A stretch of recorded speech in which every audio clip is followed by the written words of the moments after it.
Tiba kok karir awalnya justru di majalah fashion wanita waktu itu ya. Aku boleh sebut aja di Femina gitu ya. Oh, pernah di Femina juga? Pernah gitu. Dan di Femina saat itu kebetulan aku sebagai stylist gitu loh, stylist untuk pusat kreatif Femina. Sebenarnya boleh Sebagai dibilang arsitek. ada yang nggak terlupakan itu, tapi cuman hanya sebatas teman ya. Yang aku lupa itu, aku proyek pertama aku tuh waktu itu bikin rumahnya Mas Tompi sebenarnya. Mas Tompi tahu deh. Aku kebetulan yang pertama kali aku lupa, pokoknya deket daerah Permata Hijau situlah. Dulu masih di situ Mas Tompi. Mungkin dia kalau denger ini ketawa sih.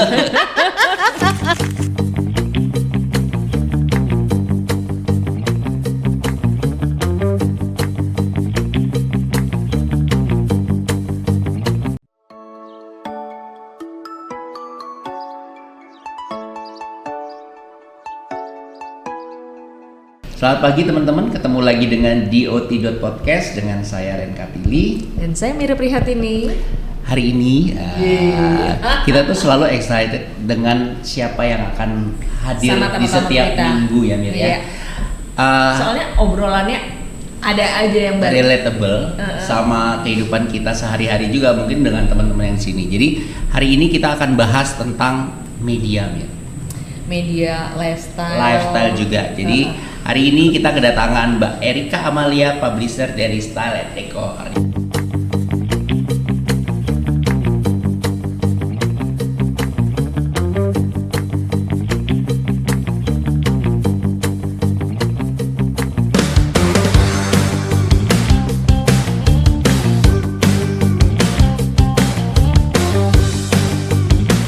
Sebagai founder dari Aktawita Media Group, yaitu PR Publishing Company, Erika Amalia yang lulusan dari Arsitektur Trisakti ini lebih menekuni sebagai jurnalis dan pernah sebagai editor-in-chief untuk 3 license magazine, yaitu Living ETC Indonesia, InDesign Indonesia, dan Dwell Indonesia.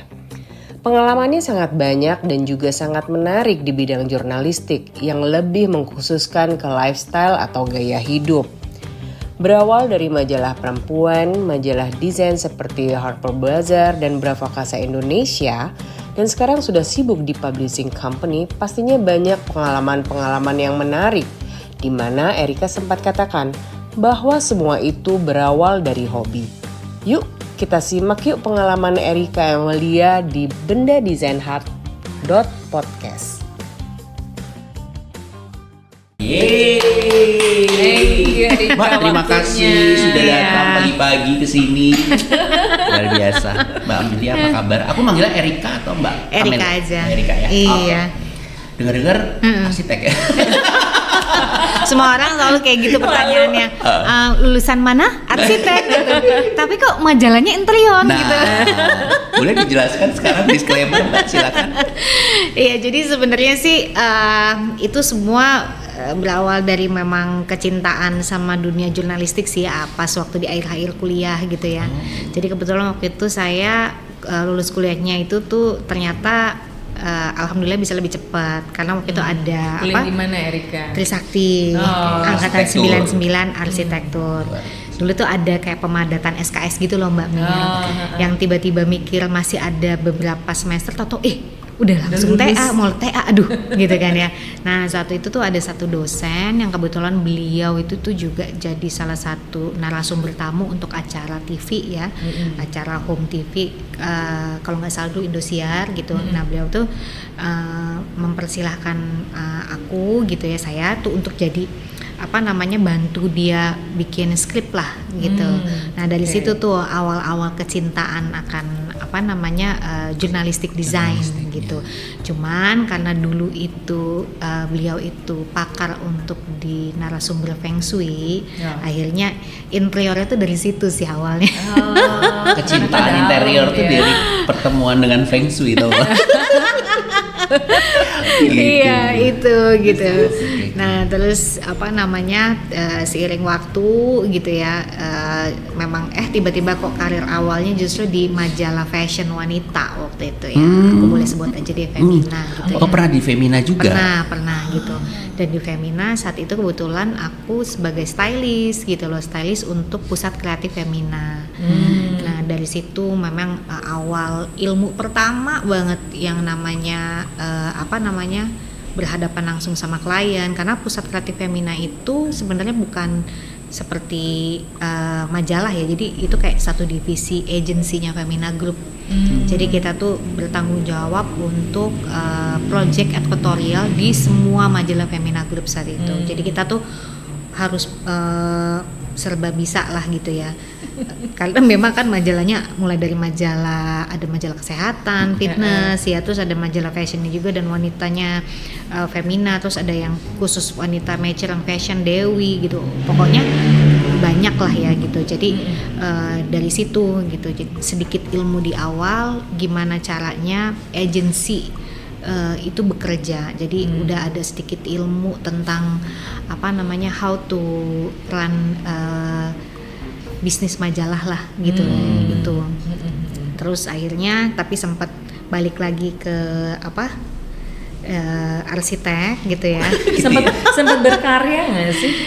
Berkarya sih sebenarnya boleh Sebagai dibilang arsitek. ada yang nggak terlupakan itu, tapi cuman hanya sebatas teman ya. Yang aku lupa itu, proyek pertama aku tuh waktu itu bikin rumahnya Mas Tompi sebenarnya. Mas Tompi tahu deh.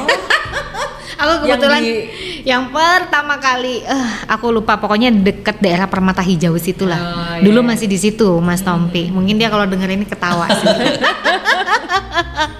Gitu. Jadi tamu podcast kita juga Iya, ya. makanya pas aku lihat, wah lucu nih kalau aku sebut. Gitu. Terus itu yang nggak pernah terlupakan. Jadi itu lebih ke kayak guilty pleasure. Lulus dari jurusan arsitektur, kerjanya bukan arsitektur, tapi knowledge arsitekturnya itu dipakai buat bikin rumah teman-teman sendiri aja gitu loh, dan ada keluarga. Ada penyaluran. Nah itu gitu loh. Terus tapi memang kecintaan sama jurnalistik desain itu tuh jauh lebih besar, ternyata panggilan hatinya lebih ke situ tuh Mas. Sama ya. Dibanding ngedesain itu. Iya. Karena dulu sempat waktu dari Femina sempat ke developer, saya sempat ke Priamanaya waktu itu ya. Cuman nggak lama gitu. Nggak betah. Kalau panggilan jiwanya bukan itu tuh nggak bohong Susah sih. gitu ya. Udah passion gitu. Iya, udah passion gitu, terus ya udah dilalah dapat jalan. Waktu itu join di MRA dan saat itu MRA baru mau meluncurkan majalah home living mereka pertama kali, tapi masih suplementasi dari majalah Bazar ya, saya sebut aja gitu ya, Bazar. Terus waktu itu mau bikin edisi perdana Bazar Living. Jadi aku masuk di sana di saat memang edisi pertama itu udah jalan disusun lah ya gitu ya. Nah itu pengalaman yang sangat-sangat luar biasa gitu ya. Terus kecintaannya akhirnya lebih besar lagi gitu loh sama bisnis publishing untuk majalah desain gitu ya. Terus kebetulan juga saat itu owner gitu Ibu Dian Sudarjo itu sangat memberikan ilmu yang sangat luar biasa, kasih saya kesempatan yang sangat besar untuk saya tuh bisa tahu bisnis publishing tuh dari A sampai Z gitu ya. Jadi pengalaman itu tuh ya. Iya, pengalaman mahal. betul. Dan yang nggak terlupakan sih dulu itu saat kita mau bikin satu project itu udah kayak kuliah sih Mbak sebenarnya. Jadi saat itu kan kalau untuk divisi fotografinya Mas Jai Subiakto ya. Divisi untuk yang sisi artistiknya itu tuh Mas Bian. Jadi kita tiap mau bikin satu artikel kita harus ngajuin dulu mood board. Jadi makanya kadang harus di-approve. Harus di-approve. Asistensi dulu lah ya. Asistensi. Makanya kadang kalau dipikir-pikir di antara gencarnya majalah-majalah digital, they can create content anytime gitu loh.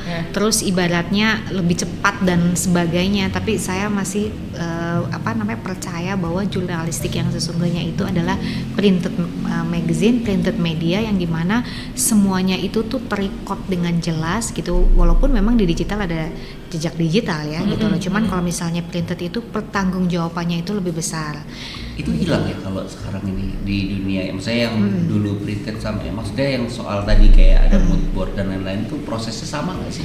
Nggak semua media itu melakukan itu, to be honest. Saya tahu ada beberapa gitu yang mereka bikin aja gitu ya. Cuman bukan berarti mereka juga menyalahi aturan, tidak gitu. Tapi lebih kepada itu nanti akan berpengaruh di hasil konten editorialnya. Gitu, hasilnya tuh akan lebih rich, lebih mendalam kelihatan gitu ya, lebih kelihatan gitu loh. Karena kita saat kita mengajukan konten itu sudah berdasarkan research apa yang memang terjadi di market.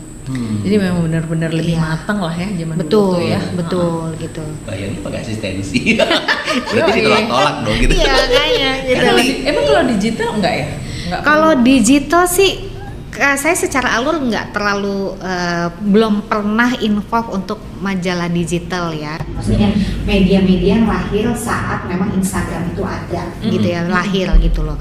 Nah itu saya jujur nggak belum pernah terlibat. Jadi saya kurang lebih flow-nya seperti apa saya nggak tahu ya gitu loh. Cuman yang pasti yang namanya konten digital itu kalau menurut aku kesini-sininya tuh satu sama lain tuh kayak sama sih, gitu kalau aku bilang. Lebih cepat juga kali ya waktunya ya. Betul. Karena mencari sesuatu tuh lebih cepat.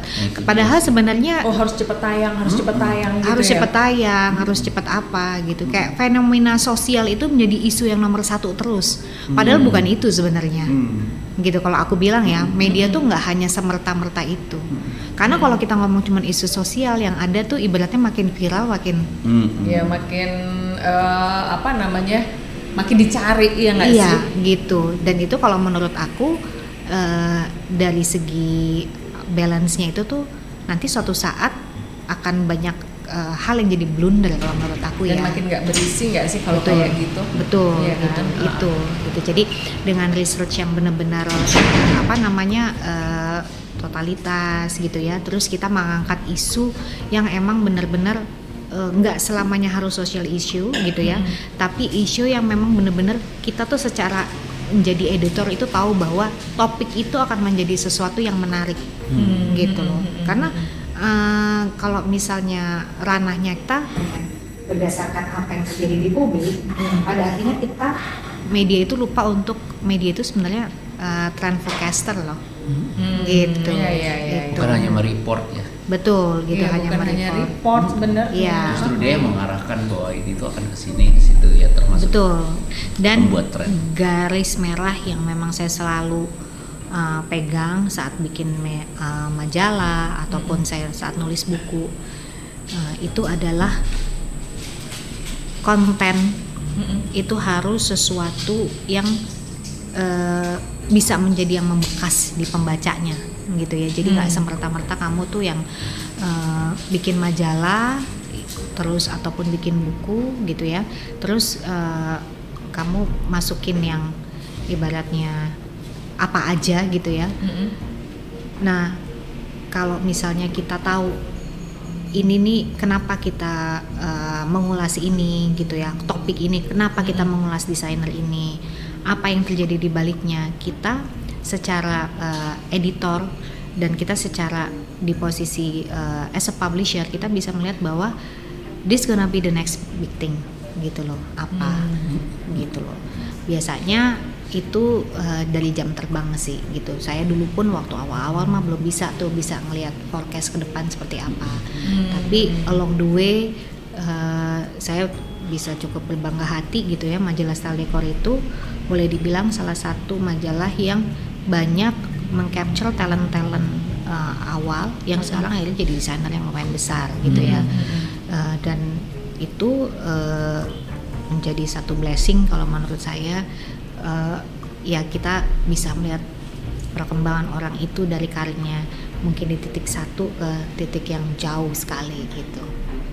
Berarti pengalaman sebagai arsitek, pernah jadi arsitek terus di bidang jurnalisnya akhirnya kan ketemu juga dengan teman-teman desainer ya, mau nggak mau ya. Jadi artinya dari point of view been there done that gitu kan. Jadi bisa merekam dan mengetahui bahwa oh iya kalau dari sisi desainer tuh pasti butuh ini gitu dengan media. Sementara media sendiri juga bisa mengakomodir itu gitu kan ya. Betul. Termasuk karirnya tadi kalau bisa dibilang dari awal tiba-tiba.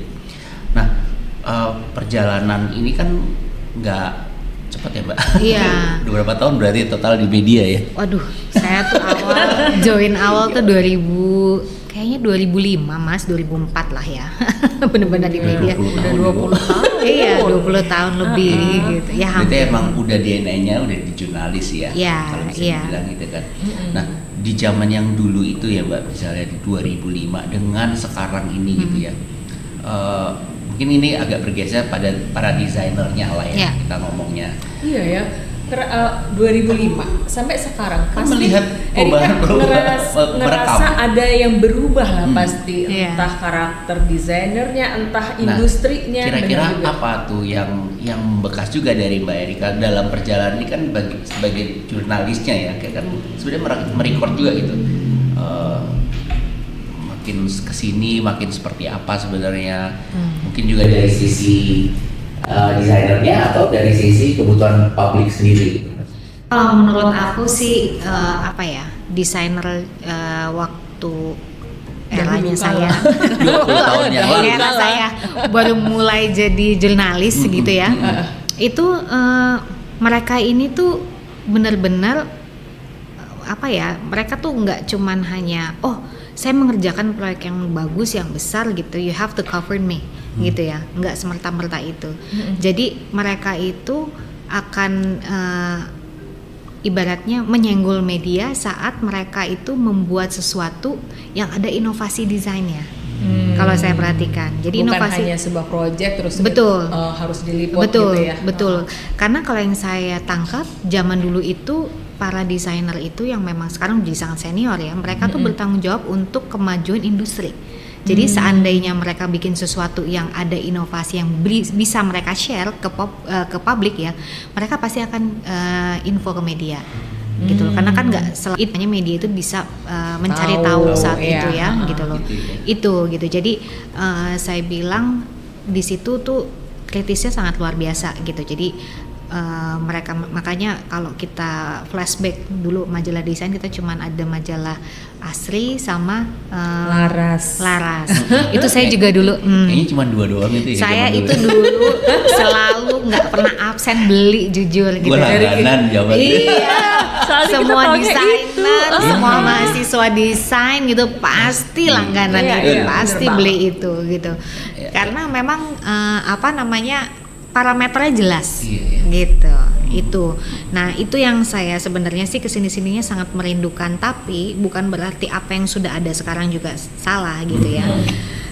Plus poinnya media yang sekarang itu memang untuk media desain ya, emang lebih banyak ingin menginspirasi gitu ya, menginspirasi gitu. Terus ibaratnya create beauty gitu ya.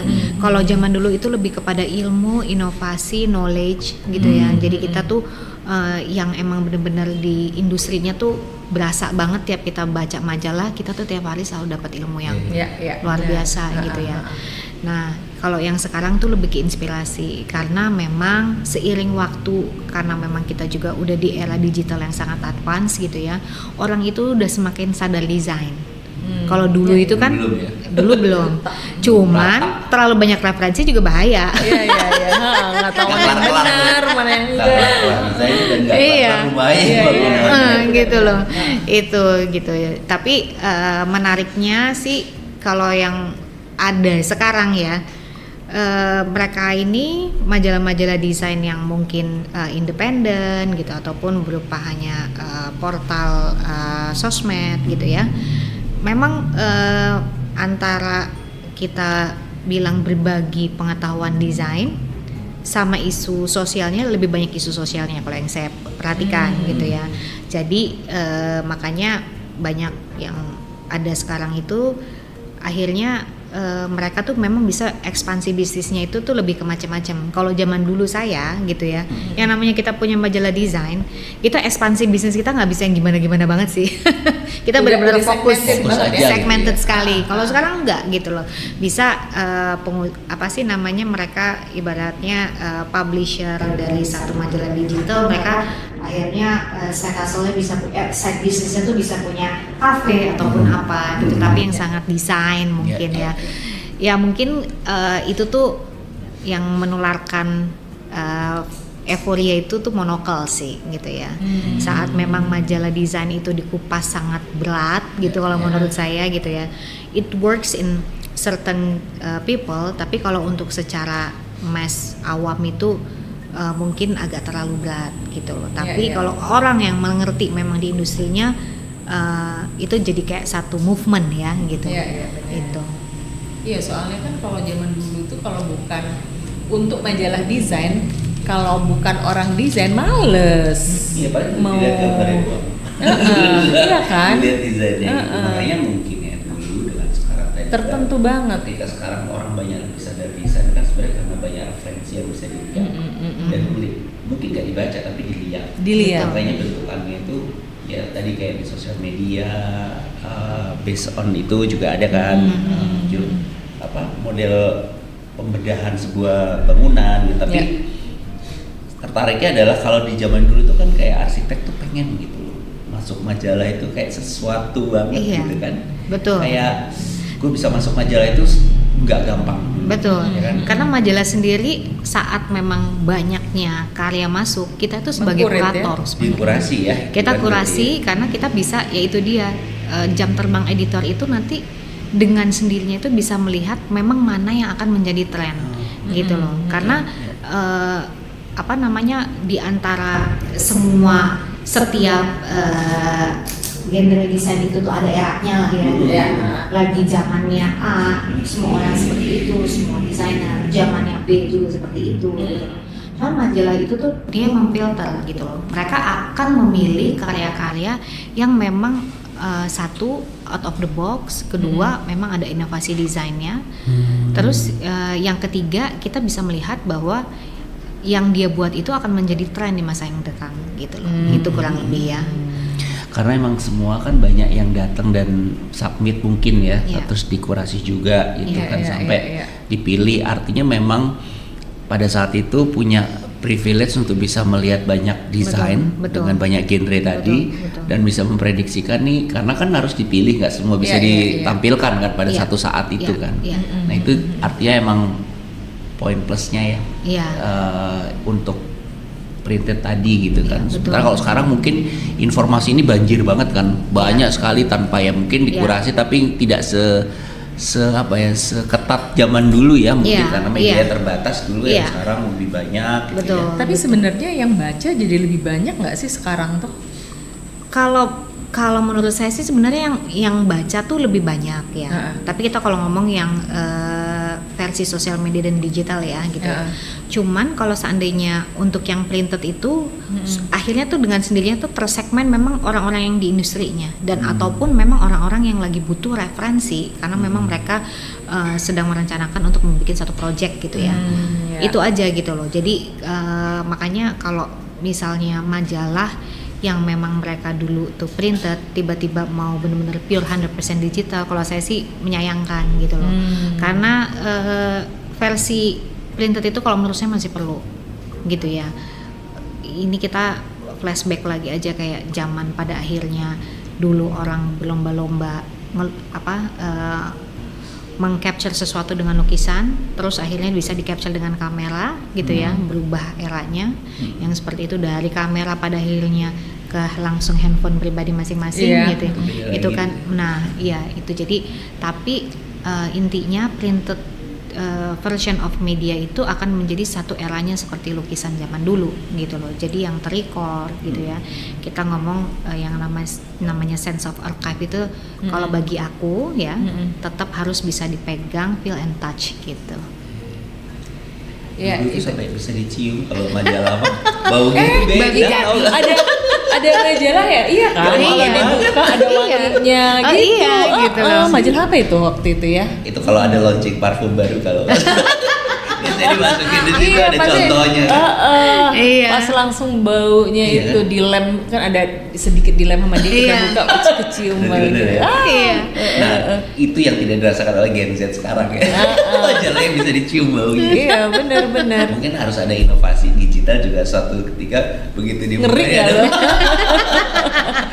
Tapi ya Erika kan bergelut di bidang media, ya kan.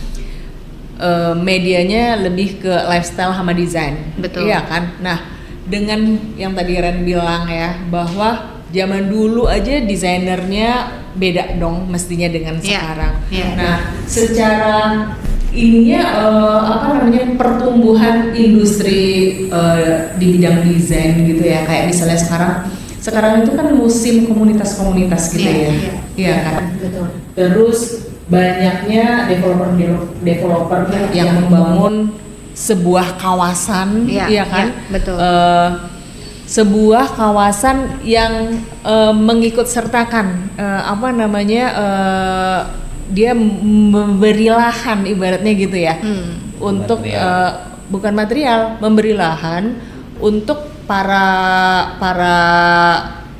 komunitas itu. Iya kan? Jadi industrinya itu untuk jadi satu kawasan shopping destination lah gitu. Nah, itu menurut Erika gimana, Erika? Kalau menurut aku sih kan banyak sekarang betul, kan. Betul. Cuman kalau menurut aku harus di di research lagi dari pola di areanya gitu ya. Jadi kita nggak bisa yang namanya memaksakan gitu satu area walaupun memang itu kawasan perumahan serta merta kita bikin satu kawasan pusat belanja desain lah gitu ya kasarnya ya. Contohnya itu yang di Peak itu Loren kan. Gitu. Itu kalau menurut saya bagus, tapi memang kalau secara sustainnya itu seharusnya itu dimulai dari kita tuh harus bisa meng-capture kegiatan komunitas di area tersebut dulu gitu loh sebelum jadi menjadi justru satu komunitasnya dulu yang komunitasnya dulu gitu karena kalau kita mau compare dengan apa yang terjadi di luar negeri yang memang sudah sustain areanya itu mereka tuh niru luar negeri berarti ya pasti gitu loh karena yang namanya industri desain dan fashion kiblat kita masih jelas kok kemana gitu ya kalau misalnya fashion pasti ke Paris gitu ya kalau misalnya kita ngomong desain as a general kita pasti ke Milan gitu ya nah di Milan sendiri kan kita tahu bahwa pekan desain yang memang sangat dinanti itu Milan Design Week itu menjadi satu tolak ukur ya gitu ya. Nah kalau kita perhatikan gitu ya di Milan sendiri banyak kawasan-kawasan area gitu yang saat Milan Design Week itu mereka tuh menjadi satu satelit expo yang dikeluar dari Isaloni gitu ya di Riviera. Nah itu terjadi karena memang pola commercial industri desain yang sudah sangat jenuh untuk certain designer gitu ya. Jadi mereka tuh memilih untuk keluar dari Riviera dan mereka bikin satu expo sendiri lah ya, suatu installation sendiri.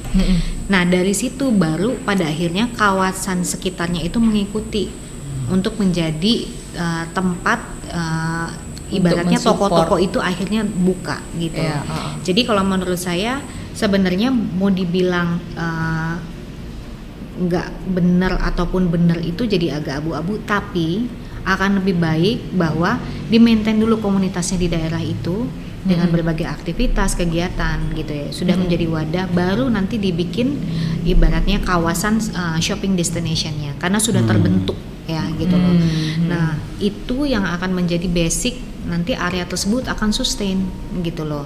Karena kalau enggak, kalau polanya dibalik itu bukan yang nggak bisa, mungkin it work out for like first 2-3 years ya gitu loh. Cuman nanti selebihnya yang dikhawatirkan itu justru menjadi sesuatu dianggap menjadi sesuatu yang tidak populer lagi dan itu akan menjadi hilang. Tapi ya kayak misalnya itu kan sebenarnya hampir sama seperti yang penghidupan kawasan Blok M yang digagas sama antara lain Mas Jakob di M Block Space iya kan itu kan kurang lebih seperti itu kan itu hidup loh itu betul tapi kan itu hidup juga ada pola alur sosialnya di situ Mbak. Jadi saat pada akhirnya ya kita tahu dulu terminal Blok M aja biasa gitu ya. Saat pada akhirnya integrasi antara MRT sama stasiun itu terjadi, M Block itu tuh yang akhirnya boleh dibilang kecipratan ininya sih benefitnya lah kalau bagi aku gitu ya, crowdnya gitu karena tempat transit itu akan menjadi satu tempat yang sangat relevan banget kalau mau dibikin ibaratnya area resto gitu public space dia lebih gitu. Kuliner ya Kalau lebih kuliner karena ya. memang ditambah lagi juga kawasan itu M Block itu kan sebenarnya kan perumahan Peruri ya, gitu ya, yang memang didesain tahun sekian gitu ya. Jadi sense of vintage-nya itu tuh menjadi satu daya tarik sendiri gitu. Jadi kan seperti itu Mbak Mira, nggak semerta-merta M Block itu bikin berdiri dulu baru stasiunnya, maksudnya MRT itu integrated sama dia stasiun. udah ada. Udah Artinya ada. tuh sebenarnya mungkin dari pembicaraan itu akan jauh lebih baik kalau organik gitu ya, tumbuhnya tuh secara organik Betul, dulu, betul. ya kan? Jadi Sehingga nggak baru kaget gitu sehingga ya. baru di akhirnya ketika orangnya udah ada baru kegiatannya atau apa ya, shop dan lain-lainnya itu bisa muncul gitu loh. Ya, gitu. Sehingga nggak perlu apa namanya, masalahnya tadi kalau misalnya shopnya dulu ketika tadi bilang bahwa bukan tidak populer akhirnya bisa jadi hilang Mati gitu kan. Iya. Tapi ya kayak daerah Kemang lah ya, Iya. Jakarta Selatan itu ya sebenarnya dulu tuh gue tuh suka karena daerah Kemang tuh kayak distrik desain Iya. yang Masih bukan? masih tapi sebenarnya dulu lebih kerasa nggak sih? Betul gitu. Iya kan? Dulu kerasa karena memang ya boleh dibilang ya, di sini kan sempat Kemang itu kan ada certain time kita tuh benar-benar kena banjir lah ya gitu ya. Jadi bikin destinasi itu tuh menjadi agak hanya terganggu dan hanya di bulan-bulan tertentu gitu ya. Nah, kenapa pada akhirnya sekarang kesini-sininya jadinya tuh kelihatannya agak nyaru gitu ya. Kalau dulu ya memang kita boleh tahu dari ujung Bika ya, ibaratnya di atasnya dulu PAI masih berkantor di atasnya gitu ya, terus sampai ke sana gitu. Dan ya memang saya sempat mengalami juga waktu dulu awal-awal berkarir di majalah desain ya, itu tuh memang kalau sourcing itu pasti ke Kemang gitu ya, pasti ke Kemang. Nah cuman itu dia, walaupun pada akhirnya kesini-sininya berkurang, tapi tidak bisa dibilang juga mati Mbak. Iya sih. Nggak mati, masih ada. Tapi memang porsinya berkurang. Tapi kalau menurut saya itu masih sesuatu yang lumayan sustain, gitu loh. Cuman kalau seandainya memang saya nggak yakin kalau Kemang dulu belum terkonsep apa-apa langsung ada dibuat gitu, enggak. Tapi kan dulu memang Kemang tuh perpanjangannya tuh boleh diingat kita Fatmawati belanja building material tuh ya ampun, Iya. kayak door to door di sini di sini keramik, di sini masih semua arsitek dulu tuh jalannya sih kayak lain berodok ya. Jadi dulu itu kan sangat organik Mbak Mira. Jadi dari memang Fatmawati memang kawasan destinasi untuk belanja building material, dengan sendirinya untuk furniture-nya itu Agak geser dikit. agak geser ke Kemang gitu loh. Jadi Jauh-jauh ya. opsinya tuh selalu gitu, Kemang itu untuk furniture option ya. Kalau misalnya Fatmawati itu building material tapi udah terpola gitu. Dan itu tuh organik sekali gitu loh. Asik. Jadi itu yang tadi yang kalau kita bisa flashback sedikit ya, sebenarnya organik itu karena ada kegiatan sebelumnya yang udah turun temurun gitu ya, terus dan orang udah terbranding dengan dengan baik ya. Baru gitu. Ketika ini ya mau nggak mau meskipun porsinya sedikit, tetap orang Kemang menganggap area desain. Iya benar. Iya, tapi balik lagi juga memang peran tata kota DKI itu juga harusnya tuh berperan lebih besar ya kalau menurut saya. Sekarang carut marut ya. Di zoning lah ya minimal supaya orang tahu oh Kemang ini gitu ya. Jadi akhirnya nempel gitu loh, bukan cuma sekedar dibikin karena di situ nanti ada sebuah kawasan perumahan, nggak gitu ya harusnya. Sebaik idealnya ya. Betul gitu loh. Jadi itu karena memang kalau zoning itu tuh lahir dari pertumbuhan organik aktivitas kawasan tertentu, itu bisnisnya pasti akan lebih sustain gitu. Jadi aku sih berharap semoga kawasan desain yang sekarang lagi marak, ibaratnya ada yang ingin mungkin rebrand gitu, yang kawasan lama gitu ya, terus ada kawasan yang baru dibikin dari nol, terus lagi euforia, cuman mungkin kesini-sininya agak sedikit khawatir gimana dengan feature-nya gitu ya. Akan lebih baik sekarang itu bebenah diri, seandainya ingin bisnisnya sustain itu adalah keep the community alive in that area gitu ya. Jadi jangan menomorduakan industri yang memang ibaratnya kita ngomong desainer gitu ya, terus pengusahanya gitu ya, itu harus dikasih satu wadah di mana memang kita berkumpul di sini juga gitu, dan itu harus make sense juga sama area lokasinya gitu ya. Mungkin kalau misalnya mereka mau bikin satu kawasan karena memang notabene-nya dekat perumahan gitu ya, harus di capture-nya itu memang komunitas sekitar situ dulu, nggak usah yang terlalu wide dulu ya gitu loh. Kita mau ngambil market dari daerah mana, jangan gitu loh. Area di situ aja dulu gitu loh. Nanti dengan sendirinya lama-lama akan terbentuk deh polanya gitu. Itu dan juga untuk beberapa destinasi belanja desain yang sekarang mungkin ibaratnya khawatir dan ingin rebrand dan lahir kembali gitu ya. Kalau saya bilang balik lagi deh, pokoknya komunitasnya dulu deh di maintain di situ gitu. Karena kayak misalnya kita kan boleh dibilang komunitas nih Mbak Mira, aku sebagai media, Mbak Mira sama Mas Len sebagai praktisinya gitu ya.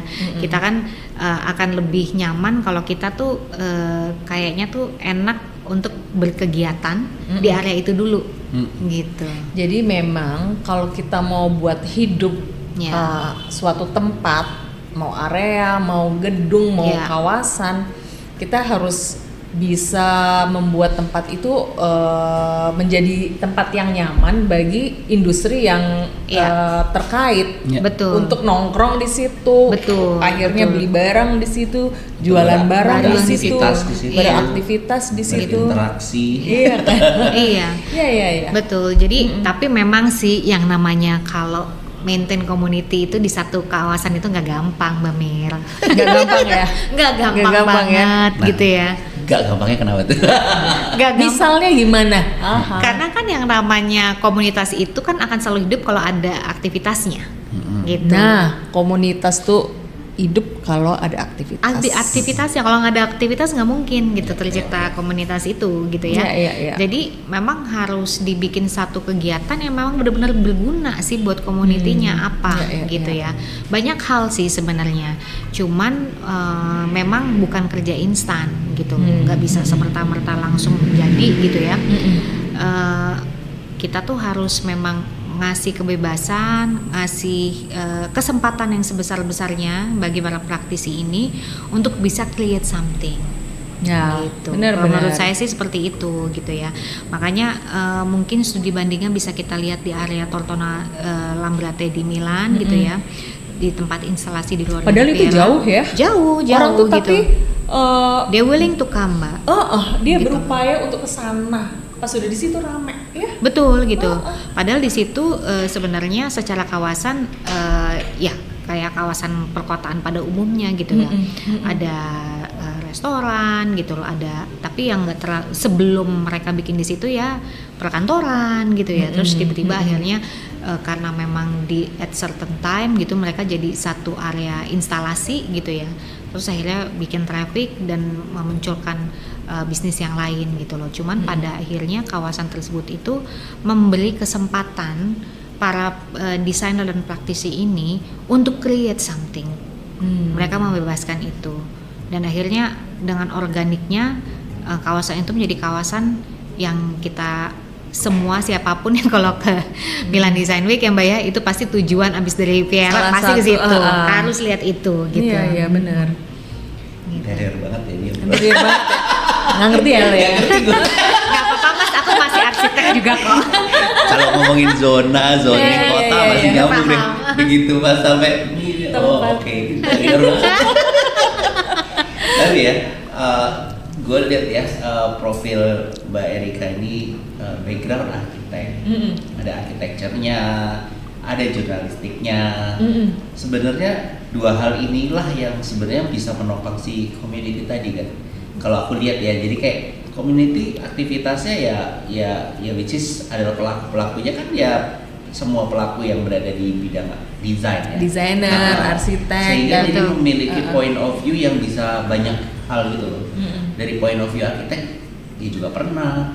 Point of view media, which is dia yang sedang bergerak gitu ya.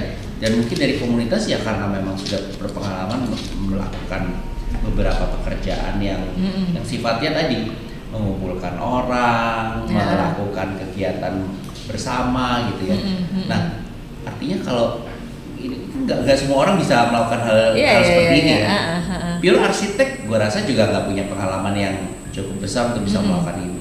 Atau mereka yang dari event organizer misalnya ya, kadang kan mereka juga nggak paham bagaimana komunitas arsitek atau desainer ini bergerak gitu, sehingga justru dengan kehadirannya seorang Mbak Erika Amelia inilah yang sebenarnya, nah ini yang dibutuhkan oleh banyak pihak gitu loh. Arsitek juga butuh karena untuk bisa menyambungkan dengan yang lain. Kemarin ya tuh kan? sempat ngobrol ya sama IO lah ya mengenai pameran. Betul. Kalau zaman dulu pameran itu kan untuk menjual produk. Betul. Iya kan? Ada stand A, B, C, D, iya kan? Nah, sekarang nggak bisa kan kayak gitu? Nggak bisa. Iya, caranya tuh mereka harus menggandeng pelaku-pelaku industri itu untuk berjualan. Betul. Iya kan, berupa instalasi kayak berupa Konferensi. apalah gitu. Iya kan, jadi nggak bisa kayak ada cubicle terus tuh dijual gitu, iya nggak sih? Iya. Orang juga males datang ke pameran itu. Karena itu dia yang balik lagi di perbincangan kita di awal ya. Sekarang itu tuh kalau seandainya masyarakat itu pengen melihat satu platform desain itu adalah yang menginspirasi, gitu. Jadi nggak lagi memang straight to the point, mereka punya produk apa, jualan apa, misalnya let's say udah punya inovasi apa, nggak cuman itu, nggak bisa gitu, karena memang informasi yang sangat cepat, everybody can just click gitu ya. Jadi yang mereka butuh sebenarnya benar-benar memang inspirasi. Jadi makanya ada beberapa pameran yang memang diinisiasi sama asosiasi itu pasti akan lebih kena deh. Gitu ya. Gitu. Biasanya seperti itu gitu loh. Karena kalau kita ngomong konteksnya pameran itu untuk jualan dan sangat komersil gitu. Kalau saya bilang udah saturated banget sih gitu. Udah jenuh ya gitu ya. Orang itu butuh memang sesuatu tuh yang mereka bisa enjoy gitu ya. Cuman nggak juga harus mereka tuh langsung belanja lah gitu ya, karena proses pada akhirnya orang itu memutuskan untuk membeli sesuatu itu sekarang tuh bukan lagi-lagi tuh karena memang butuh aja gitu loh, tapi ada emotional bound-nya gitu loh. Jadi ibaratnya ada yang mungkin karena terinspirasi sama kawasan ataupun tempat ini jadi kepingin gitu ya, ataupun ibaratnya ada tokoh ataupun siapa desainer yang memang bikin seperti itu, dia juga pengen mau gitu. Jadi keinginan itu yang memang harus difasilitasi dari semua platform exhibition. Jadi orang tuh sekarang kalau mau bikin exhibition itu tuh harus bisa memunculkan rasa ingin orang gitu ya. Jadi bukan hanya sebatas memang orang tuh butuh buat cari barang ataupun apa, enggak gitu. Jadi kalau kita lihat dari apa ya yang Mbak Erika udah sampaikan ini kan sebenarnya mempermudah para pelaku bisnis juga ya. Karena di sini terjadi kolaborasi. Iya, betul. Kalau dulu kan sendiri-sendiri. Betul. Kita butuh, mereka juga butuh gitu kan. Sebenarnya memang disitulah peran media ya. Menyambungkan para pelaku itu at the end ke konsumen juga gitu kan. Benar, tapi menggerakkannya supaya konsumen datang ini kan sebenarnya ya dilihat pelaku-pelaku lain dalam bidang yang ini gitu ya. Nah, mungkin bisa diceritakan ya Mbak Erika, kan pasti udah punya pengalaman dong bikin sesuatu yang supaya orang berkumpul, orang-orang yang punya antusias terhadap desain gitu ya, sampai akhirnya bergulirlah di situ bisnis tadi gitu ya. Orang membutuhkan apa, furniture kah, material ini. Boleh nggak diceritain Mbak pengalaman Mbak Erika selama ini kayak gimana tuh? Mungkin repotnya, susahnya, atau malah justru sebenarnya mudahnya kayak gini loh. Nah, itu kayak gimana tuh Mbak? Iya, jadi kalau yang namanya kita bikin satu acara desain gitu ya. Saya sih sebenarnya mungkin pengalaman bikin acara desain tuh pertama kali bikin ajang award sebenarnya Mas gitu ya. Jadi dulu award ya. Jadi dulu itu waktu kebetulan saya sempat pegang salah satu majalah best selling interior magazine dari UK, Living Etc. Mereka itu di sana tuh suka ada polling gitu ya. Tapi lebih ke favorite shop gitu ya. Yang kayak gitu karena kan memang di sana itu kan orang lebih DIY sendiri gitu ya. Jadi mereka favorite shop apa gitu itu dibikin satu polling. Nah, waktu saya dari abis boleh dibilang short course lah ya di mereka punya publishing IPC gitu ya. Terus saya tuh banyak banget dapat ilmu dari short course itu bahwa sebenarnya parameter sebuah event design itu akan sangat menarik memang dimulai dari award dulu. Gitu karena award itu menjadi salah satu tolak ukur gitu ya. Konstentasi, bener nggak sih bahasanya? Kontestasi. Nah, kontestasi ibaratnya di sebuah industri itu memang akan menghidupkan komunitasnya dan akan menjadi satu destinasi bisnis dengan sendirinya. Itu yang orang masih agak lupa gitu ya. Jadi orang bikin award aja padahal enggak, sebenarnya misi bikin award itu sangat luas gitu. Dulu saya memang memberanikan diri waktu itu bikin Emerging Design Award ya di Living Etc. Emerging Design Award itu memang kategorinya untuk desainer yang memang uprising muda gitu ya. Untuk kategorinya juga ada waktu itu produk terus. Nah, saat saya bikin itu selalu diikuti sama saya bikin instalasi sebenarnya saat acara awarding night-nya ya.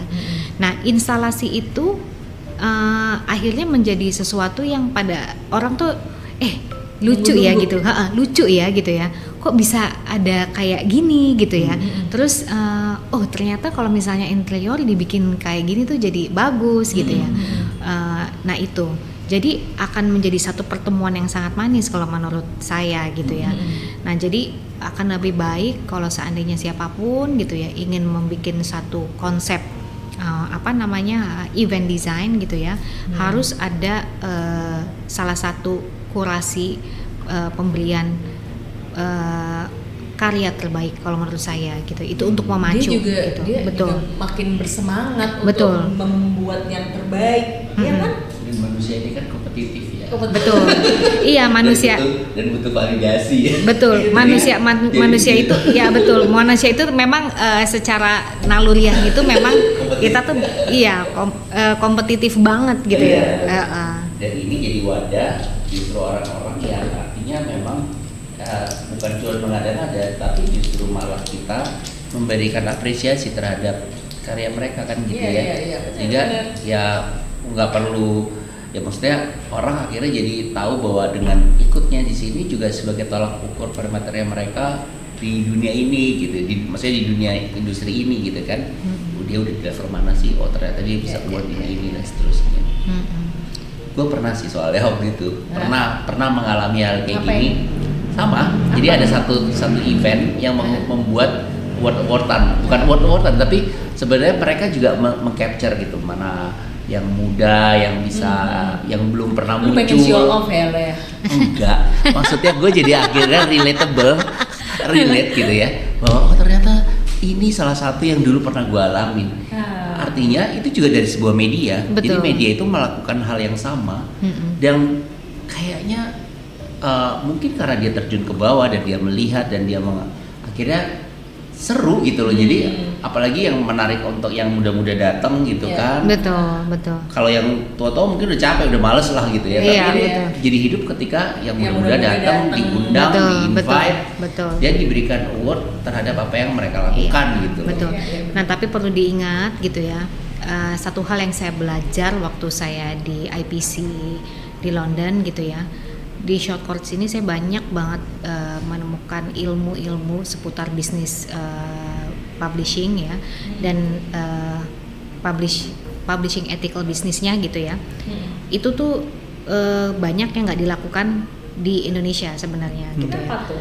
Karena memang ada beberapa ranah tertentu yang itu sebenarnya baku internasionalnya tuh ada, cuman mungkin karena di kita itu semua bebas-bebas aja gitu. Ya. Jadi kayak salah satunya award ya, Awarding Night Award itu kalau media melakukan award, Pemretnya itu nggak boleh menjadi juri. Itu nggak boleh gitu loh. Boleh menjadi ibaratnya semacam moderator gitu ya. Mungkin itu yang dilakukan sama Anna Winter gitu. Anna Winter juga dia nggak menjurikan gitu loh. Dia hanya sebagai moderator, tapi dewan juri itu harus dari kalangan komunitas dan memang senior di expertnya di industri itu gitu loh. Jadi makanya saya dari dulu tuh saya tuh punya award itu ada 2 Mbak ya. Satu waktu di Living et Cetera saya bikin Emerging Design Award gitu ya. Terus yang satunya lagi waktu Style and Decor itu saya pernah bikin namanya Commercial Design Award. Tapi Commercial Design Award ini sayangnya saya nggak terusin karena juri utama kita yang juga menjadi inspirasi di balik berdirinya awarding ini, Pak Adi Mursid saat itu sudah meninggal. Jadi saya sampai detik ini kami gitu ya tidak bisa menemukan sosok yang pas untuk menggantikan beliau. Masa gitu. sih Saya belum. ini? Oh ya? Iya belum. Karena maksudnya gini, Pak Adi itu dia itu memang sudah sangat senior gitu ya. Tapi beliau itu saat dia menilai sesuatu gitu ya, dia itu tuh bisa nggak cuman hanya dia tuh memang yang paling senior di industri, tapi dia tuh udah bisa mencakup segala-galanya gitu loh. Jadi saat dia memberi penilaian untuk kategori yang memang kaitannya interior gitu, beliau bisa kritis gitu loh. Nah jadi saya melihatnya orang yang bisa di semua lini itu nggak semuanya sih. Nggak semua orang ya nggak bisa semua Mbak. jadi gitu sosok loh. itu ya Mbak. Betul gitu. Jadi dulu juga saya bikin Commercial Design Award itu juga salah satunya memang usul dari Pak Adi gitu ya. Jadi Pak Adi Mursid bilang, Erika kamu kan punya majalah nih, kamu punya media gitu ya. Kamu harus punya satu acara award gitu ya yang bisa memaintain regenerasi. Dia bilang gitu, desainer. Ya Pak gitu lah. Terus tapi saya majalahnya interior. Ya udah nggak apa-apa. Gitu. Ya soalnya Adi Mursid itu ini ya arsitek ya? Pak Adi Mursid itu foundernya Atelier Renang. Iya. Gitu. Jadi Pak Adi Mursid dan beliau tiap tahunnya dulu memang selalu menjurikan gitu ya. Sampai terakhir waktu itu beliau menjurikan itu saat memang pertama kali boleh dibilang dia kecelakaan lah ya, jatuh gitu ya. Terus berapa bulan kemudian itu penjurian masih datang.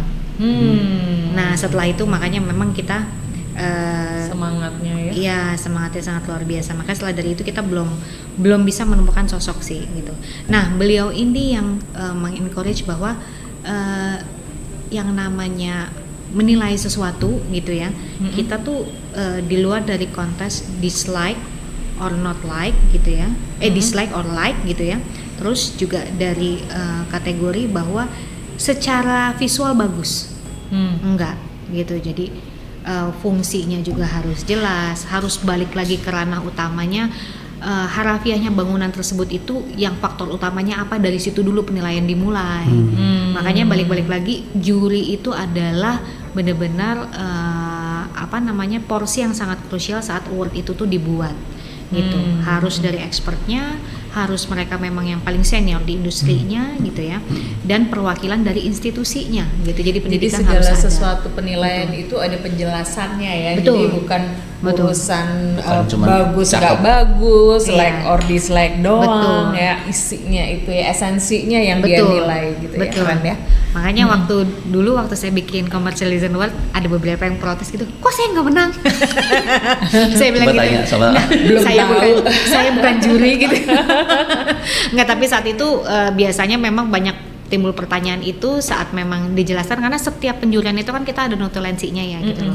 Mereka yang mungkin penasaran ataupun apa, kita pasti akan kasih tahu informasinya seperti ini Ya untuk ini gitu. juga kan perkembangan masing-masing. Betul, Ya kan, betul, mereka betul. kan penasaran ya. Betul. Yang gue pengen Gitu. tanya lagi ya, sebenarnya Erika tuh kan kayaknya sering ikut short course Iya. di luar negeri. Iya. Nah, itu tuh gimana? Ada yang nawarin kah? Atau inisiatif sendiri? Atau gimana? Biasanya itu terjadi saat tiap saya tuh mau bawa satu majalah license ke Indonesia ya.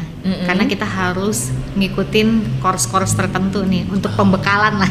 Oh gitu. Dari situlah gitu ya.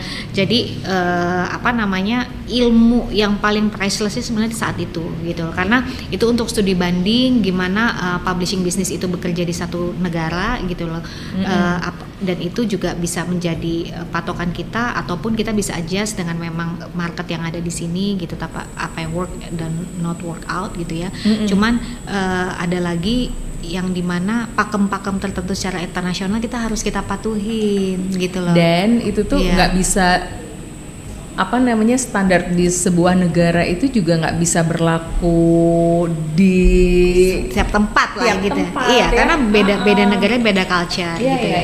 Tapi secara rules internasionalnya itu tetap harus kita lakukan. Nah, itu yang kadang-kadang banyak orang tuh bikin regulationnya sendiri padahal nggak seperti itu gitu ya.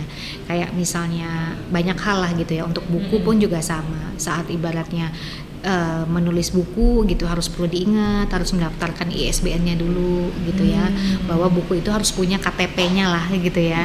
Nah, yang seperti itu kita ngomong administratif gitu ya. Terus yang kedua dari segi juga jam terbang profesionalnya masih di bawah 30 tahun itu harusnya we call it journal, not a book ya.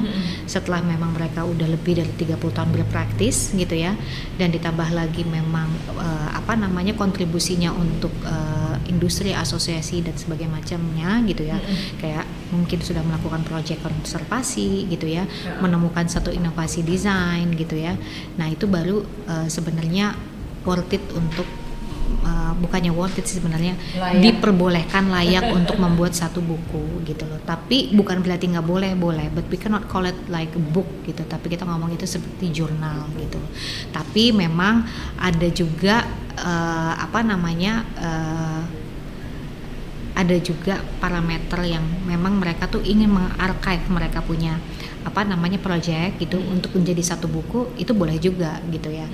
Nah, tapi balik lagi, kalau bisa kita kan saat bikin sesuatu itu kita harus tahu pertanggungjawabannya nih. Gitu loh, secara industri gitu ya, dan secara regulationnya di dunia jurnalistik gitu ya. Nah, itu hal-hal itu tertentu, kalau hal-hal itu menjadi satu patokan, saya berharapnya sih kedepannya tuh akan lebih diperhatikan gitu ya. Yang sekarang ada nggak apa-apa gitu ya, cuman tetap harus kalau bisa tuh di pakemnya lah gitu ya, karena kebayang gitu ya, jam terbang itu memang nggak bohong gitu ya. Tapi saat memang kita membuat buku itu kan kita menjadi satu kayak literasi, inspirasi ya untuk generasi kita gitu loh. Kalau kita ibaratnya do it too fast, itu kalau menurut saya itu akan membuat generasi yang selanjutnya itu berpikir ya we can do it faster.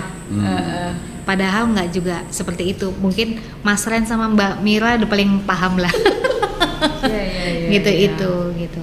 Cuman memang kalau dulu Mbak Mir, aku tuh selalu mikir, aku mimpi aku ya, kalau 10 tahun yang lalu, 15 tahun yang lalu lah, pengen banget semua desainer itu udah sadar archive gitu ya. Jadi saat memang nanti mereka udah at certain time gitu untuk perjalanan karir, dibukukan itu tuh archive-nya tuh bagus gitu ya. Sadar berjurnalistik desain lah gitu. Semua sekarang melakukan gitu. Tapi kalau aku lihat, wah ada beberapa nih yang ibaratnya administratifnya lupa nih gitu loh. Nah, yang seperti itu nggak ngerti kali ya. Betul gitu. Makanya akan lebih baik penulisnya itu kalau bisa itu memang base-nya itu memang di jurnalistik. Gitu. Penulis desain itu bukan yang nggak boleh, ibaratnya orang yang sebagai praktisi terus menulis nggak boleh gitu. Nggak juga boleh menulis, tapi tetap harus ada editor akhirnya. Yang itu tuh memfilter mulai dari sisi administratif sampai ibaratnya dia secara di industri profesionalnya apakah sudah layak untuk dia tuh membuat satu buku lah gitu itu. dari kapan gitu ya? Udah pengen doang ya. Mudah-mudahan setelah ini. Mudah-mudahan.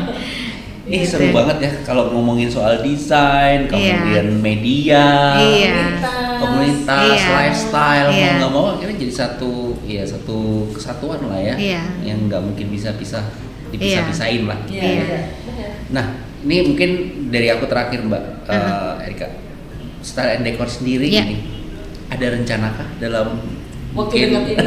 Mungkin nggak waktu dekat, tapi paling nggak mungkin bisa di-spill ke teman-teman, apakah akan melakukan sesuatu atau ada acara yang tahunan dan seterusnya mungkin yang bisa mungkin teman-teman bisa jadi pengen tahu gitu loh. Oke.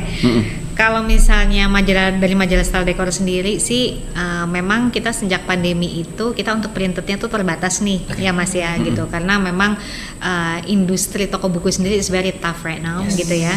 Terus kita maksudnya harus benar-benar putar otak gimana caranya kita tetap update, kita punya fans lah ya, fans majalah.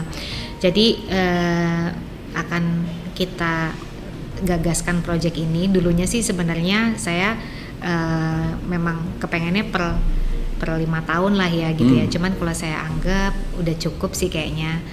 Nah, kita akan mengeluarkan buku Style and Decor tapi ibaratnya best house-nya Style and Decor gitu. Jadi itu adalah kumpulan archive artikel homes gitu ya, dari desainer kita, karena majalah saya itu kan juga men-feature karya-karya dari luar negeri juga gitu ya. Nah, khusus untuk yang Indonesia gitu ya. Nah, itu akan saya archive jadi satu buku gitu, dan itu semoga menjadi pelepas, bukan legacy aja Mbak, melepas rindu orang yang dulu majalah Style Decor itu tuh kan dulu dari bulanan ya gitu, sampai sekarang kita harusnya shifting setahun cuman sekali gitu ya. Nah, jadi untuk menjawab kerinduan itu nanti kita akan muncul berupa buku Best House of Style and Decor gitu loh. Itu kapan tuh Mbak? Itu masih disusun ya. Ntar mungkin nanti di-update ya. Nanti kita mungkin akan punya sesi sendiri nanti di gitu Benda ya? Desain Hub. Dan info itu semua misalnya itu ada ada di IGK atau di mengenai Style and Decor sendiri ada? Kalau di Style Decor bisa di-reach di kita punya sosial media, di website kita juga ada gitu ya. Jadi nanti mungkin teman-teman bisa lihat gitu. Tapi yang pasti kita itu memang lebih aktif sekarang di event community. Jadi jadi Style and Decor alhamdulillah sampai sekarang itu masih dipercaya oleh banyak retailer luxury untuk memang menjadi host untuk bikin satu konsep event community gitu. Yang terdekat ya nanti ini Mbak Mira ketemu sama saya Jumat ini. Asik. Info itu bisa didapatkan lewat Instagram. Dari Style and Decor ya. Betul gitu. Apa itu Instagramnya Mbak kalau boleh di-spill? Kita @Style and Decor Max @Style and Decor Max gitu. Oke. Ya. Jangan lupa ya di follow supaya tahu kegiatannya sebenarnya hari Jumat ini apa. Mira, ada lagi yang mau ditambahkan mungkin sebelum kita akhiri obrolan seru banget dengan Mbak Erika ini ya mengenai desain, media, event, community. Jadi memang kalau kita lihat dari obrolan kita ini, desain nggak bisa hidup tanpa media. Media juga nggak bisa hidup tanpa pelaku-pelaku desainnya, ya kan? Ya. Saling berkaitan, saling mutual sih harusnya ya. Gitu. Kalau dari saya sendiri mungkin sih pesan terakhir ya buat para viewernya Benda Desain Hub, bahwa media, pelaku bisnis dan community itu adalah pilar dari kemajuan industrinya. Gitu. Jadi sebisa mungkin apapun itu kita harus selalu gandengan tangan nih. Sendiri ya. Iya, nggak bisa sendiri Mas. Connect the dot. Yes, kan? Nah, mungkin ini sebagai penutup ya, mungkin teman-teman yang belum tahu bahwa kita ini di sini adalah di Benda Design Hub. Ini adalah sebuah tempat juga yang sebenarnya menunjang desain dan community ya, Mir. Namanya juga .podcast. Itu titik, cikal bakal dari garis dan menjadi bidang, akhirnya menjadi sebuah ceritanya begitu. Sebuah ruang dan desain gitu kan. Dan dot sendiri adalah connecting the dots ya. Salah satunya mengkonekkan Mbak Erika di sini. Dengan kita semua. Dengan kita semua teman-teman dari Benda Design Hub. Oke, baik.